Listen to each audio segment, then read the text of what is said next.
नमस्कार दोस्तों, ढोल में पोल चैनल में आप सब मित्रों का हार्दिक अभिनंदन करता हूं।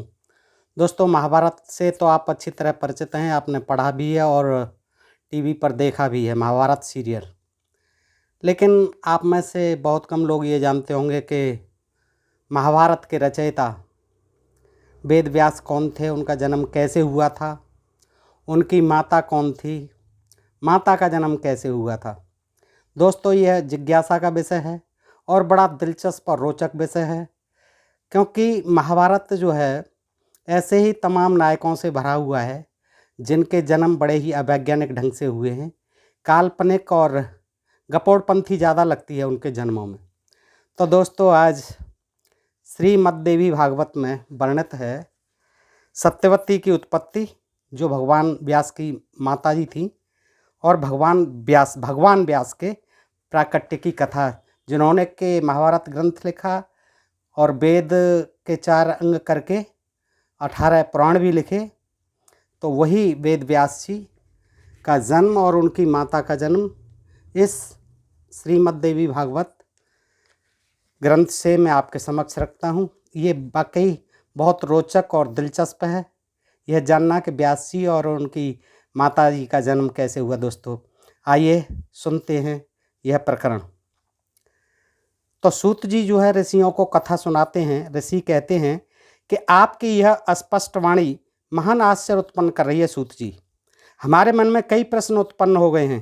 पहली बात तो यह है कि जब पतिव्रता सत्यवती पिता के घर पर थीं, सत्यवती व्यास की मम्मी, तभी उनसे व्यास जी का जन्म कैसे हो गया? घर पर ही थीं, यानी कुंवारी थीं। फिर इस स्थिति में राजा शांतनु ने सत्यवती से विवाह करके 2 पुत्र क्यों उत्पन्न किए? उनके पुत्र कुंवारेपन में ही हो गया, तो फिर राजा शांतनु ने उनसे शादी करके 2 पुत्र प्राप्त क्यों किए? आप नैष्ठिक पुरुष हैं महाभाग, इसका रहस्य विस्तार पूर्वक कहने की कृपा कीजिए। तो सूत जी कहते हैं कि एक धार्मिक एवं सत्यप्रतिज्ञ उपरचर नामक राजा चैद देश में रहते थे। चैद देश उनकी राजधानी थी और नाम था उपरचर।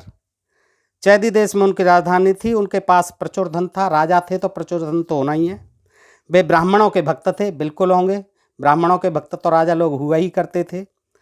उन्होंने इंद्र की आराधना की, राजा ने, जिससे प्रसन्न होकर देवराज ने राजा को एक स्फटिक मणि का बना हुआ, स्फटिक मणि का बना हुआ, मणि पत्थर होता है, स्फटिक मणि का बना हुआ सुंदर विमान दिया, जहाज दिया। राजा उपरचर उस दिव्य विमान पर चढ़कर सर्वत्र विचरने लगे। उस पर बैठकर वे आकाश मार्ग से स्वच्छंद यात्रा करते थे। उस विमान का भूमि से संपर्क नहीं होने पाता था, यानी वो आकाश में ही उड़ते रहते थे। उपरचर इसीलिए उनका नाम था। ऊपर ही ऊपर विचरण करते रहते थे और वो कभी नीचे नहीं आते थे। और उनके पेट्रोल की व्यवस्था भी आजकल के यानों की तरह ही ऊपर ही थी, उसमें ऐसा टेक्निक था। तो उस विमान का भूमि से संपर्क नहीं होने पाता था। वे प्रतिदिन धार्मिक कृत्य करते थे। संपूर्ण जगत में उनकी ख्याति हो गई। उनकी सुंदरी पत्नी का नाम था गिरिका। राजा की पत्नी का नाम था गिरिका। राजा उपरचर के 5 पुत्र थे। सभी बड़े बलिष्ठ और अमित तेजस्वी थे। राजा ने उन पुत्रों को अलग अलग देशों में अभिषिक्त कर दिया था। वो अपने जगह जगह अभिषिक्त कर दिए गए अन्य देशों में। एक समय की बात है, राजा उपरचर की स्त्री ऋतुमती थी। समझ रहे होंगे आप, राजा उपरचर की स्त्री ऋतुमती थी। स्नान से रजोनिवृत्त होकर उसने पुंसवन व्रत किया। स्नान से निवृत्त होकर उसने पुंसवन व्रत किया और पतिदेव से अपनी कामना प्रकट की। परंतु पितरों की आज्ञा से राजा को मृगया के लिए वन में जाना पड़ा। परंतु पितरों की आज्ञा से राजा को शिकार के लिए वन में जाना पड़ा। उस समय उनका चित्त उस भामिनी में अटका था, अपनी पत्नी में अटका था। वे उस सुंदरी भार्या को याद कर रहे थे जंगल में जब शिकार करने गए। इतने में ही उनका शुक्र स्खलित हो गया, उनका वीर स्खलन हो गया। तब उन्होंने उस वीर्य को, देखिए क्या इंतजाम करते हैं उसका, कि उन्होंने उस वीर्य को बट वृक्ष के एक पत्ते में रख दिया, बरगद के वृक्ष के पत्ते में रख दिया अपने वीर्य को। राजा को रानी के ऋतुकाल का ज्ञान था ही। सोचा किसी प्रकार भी यह वीर व्यर्थ न हो। निश्चय ही मेरा यह वीर अमोघ है, बहुत ताकतवर है, अमोघ है, इसे मैं अपनी स्त्री के लिए भेज दूं। इस प्रकार विचार कर पहले तो इस वीर को उन्होंने अभिमंत्रित किया, मंत्रों से युक्त किया। फिर बट पत्र के दोने में उसे रखा। पास ही एक बाज पक्षी था। राजा ने उससे कहा बुलाकर बाज से कि महाभाग, तुम इसे लेकर अभी मेरे घर जाओ। सौम्य, इसे घर पर ले जाकर मेरी प्रेयसी भार्या गिरिका को तुरंत दे देना। आज उसका ऋतुकाल है। ये ध्यान रखना। बाज को बता दिया, इंस्ट्रक्शंस दे दिए। सूत जी कहते हैं इस प्रकार कहकर राजा उपरचर ने वह वीर्य वाला दोना बाज को दे दिया। तदनंतर उड़ने की कला को अच्छी तरह जानने वाले उस पक्षी ने पुटक उठाया, दोना उठाया और वह तुरंत आकाश में उड़ चला। वह चोंच में दोना लिए आकाश मार्ग से उड़ा जा रहा था। इतने में ही एक दूसरे बाज ने उसे देख लिया। वो तो देखेगा ही, दूसरे बाज भी उड़ रहे थे, यह मांस लिए हुए है। यह समझकर तुरंत उस पहले बाज पर टूट पड़ा। अब आकाश में वे दोनों पक्षी तुंड युद्ध करने लगे। चोंच से युद्ध करते समय वह वीर का दोना यमुना के जल में गिर पड़ा। उसके गिर जाने पर दोनों पक्षी इच्छानुसार चले गए अपनी अपनी दिशा में। उसी समय कोई एक अद्रिका नाम की अप्सरा, नाम भी बड़े अजीब होते हैं, अद्रिका नाम की अप्सरा यमुना में स्नान कर रही थी उसी समय। और एक ब्राह्मण देवता नहाकर संध्या बंदन में संलग्न थे। वहीं पर किनारे पर जल में डूबकर खेलती हुई उस सुंदरी अप्सरा ने ब्राह्मण का पैर पकड़ लिया। उस समय ब्राह्मण देवता प्राणायाम कर रहे थे।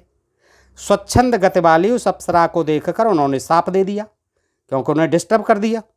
तू मछली हो जा, बस तुरंत साप दे देते थे। और उसने पैर पकड़े और उन्होंने साप दे दिया अप्सरा को कि तू मछली हो जा, क्योंकि तूने मेरे ध्यान में विघ्न उपस्थित किया है। दुजवर के साप से, ब्राह्मण के साप से वह सुंदरी अप्सरा अद्रिका मछली के रूप में परिणत होकर यमुना के जल में पड़ी थी, मछली बन गई वो। उसी समय बाज के पंजे से छूटकर वीर गिरा, वो ऊपर से बाज के मुंह से छूटकर, और मछली रूप में परिणत उस दिव्य अप्सरा ने तुरंत लपक कर उसे ले लिया। वो भी कैच करने में बड़ी माहिर थी, मुंह फाड़ के तैयार बैठी हुई थी।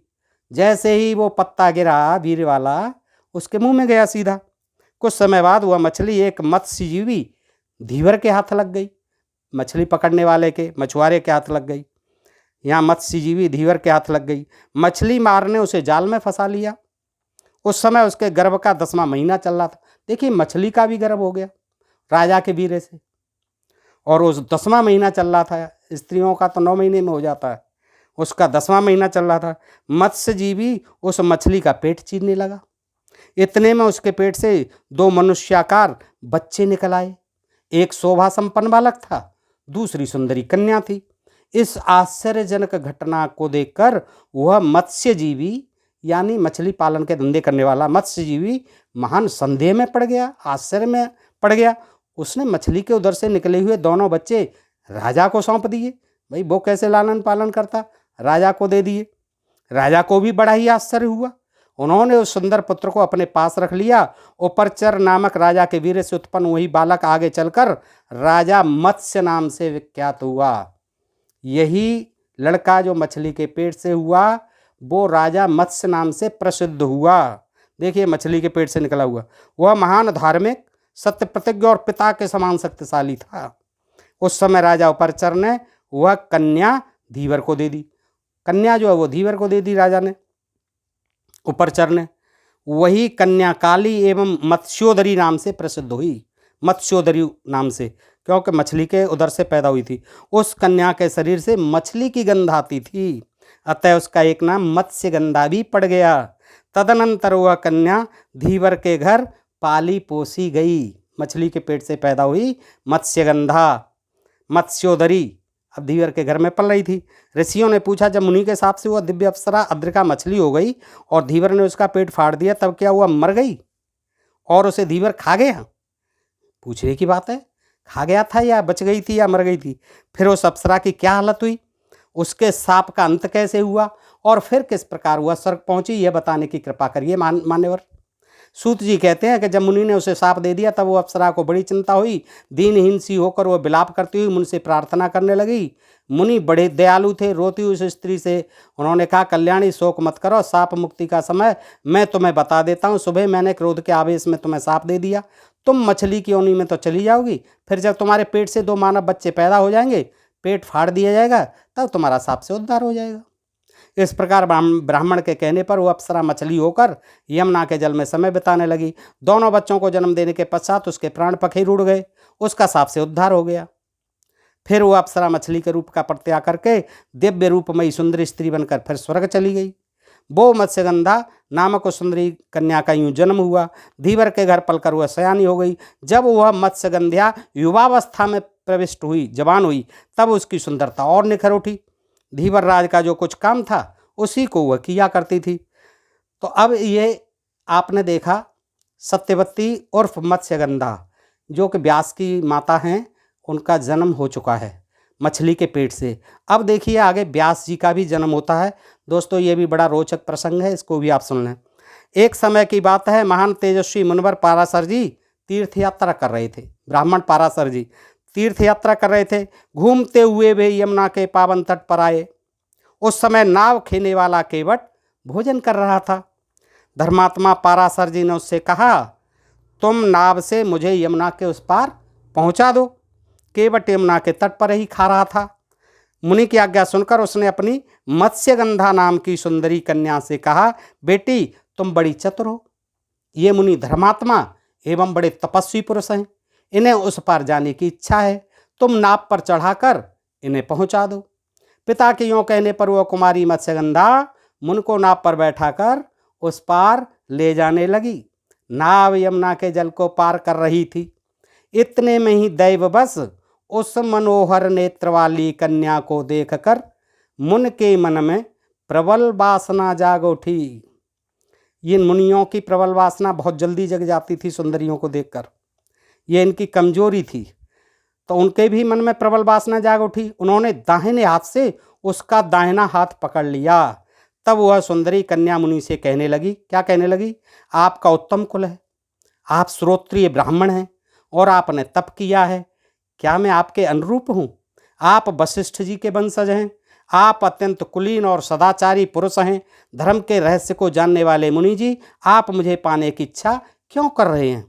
दुर्जर जगत में मनुष्य का जन्म मिलना बड़ा दुर्लभ है। मेरी समझ से उसमें भी सबसे दुर्लभ बात है मनुष्य होकर ब्राह्मण कुल में उत्पन्न होना। विप्रवर, आप कुल, शील एवं स्वाध्याय आदि सभी सद्गुणों से संपन्न एक उत्तम ब्राह्मण हैं। आपको धर्म की पूरी जानकारी है। मेरे शरीर से तो मछली की दुर्गंध निकला करती है। मुझे देखकर आप में यह कुत्सित भाव उत्पन्न कैसे हो गया? उसने मन ही मन सोचा, यह ब्राह्मण वस्तुतः बड़ा मूर्ख है। अब लड़की मन ही मन में सोचती है कि यह ब्राह्मण वस्तुतः बड़ा मूर्ख है, पर यहाँ है भी कौन जो इसकी इच्छा के विरुद्ध काम कर सके। यों विचार कर मत्स्यगंधा ने मुनिवर पाराशर से कहा, महाभाग धैर्य रखिए, मैं अभी उस पार चलती हूँ। सूत जी कहते हैं नौका उस पार चली गई। उनसे वह कहने लगी, मुनिवर मैं दुर्गंधा हूँ, दोनों समान रूप वाले हों तभी संयोग होने पर सुख मिलता है। या तो आप भी दुर्गंधा हो जाओ या मुझे भी सुगंधा होना हो। मत्स्यगंधा के इस प्रकार वचन निकालते ही पाराशर जी ने अपने तपोबल से उसे कस्तूरी की गंध वाला बना दिया। कस्तूरी की गंध आने लगी और वह सुगंध 4 कोस तक फैल गई। तब मुनि से वह योजन गंधा कल्याणी सत्यवती कहने लगी, मुनिवर यह जन समाज देख रहा है तथा उस तट पर मेरे पिताजी भी हैं। यह पाशविक कर्म, पशुओं जैसा कर्म बड़ा भयंकर है। मनुष्य को रात के समय ही से करना चाहिए। समागम को दिन में करना निषिद्ध है। ज्ञान दे रही है लड़की, ऐसी शास्त्राज्ञा है, शास्त्र की आज्ञा है। महाबुद्धे अभी अपनी इच्छा रोके रहिए। महाबुद्धे की जगह दुर्बुद्धे कहना चाहिए था, लेकिन फिर भी वो बड़ी ज्ञानी थी, विद्वान थी कि महाबुद्धे अभी अपनी इच्छा रोके रहिए, अन्यथा जगत में असहनीय अपवाद फैल जाएगा।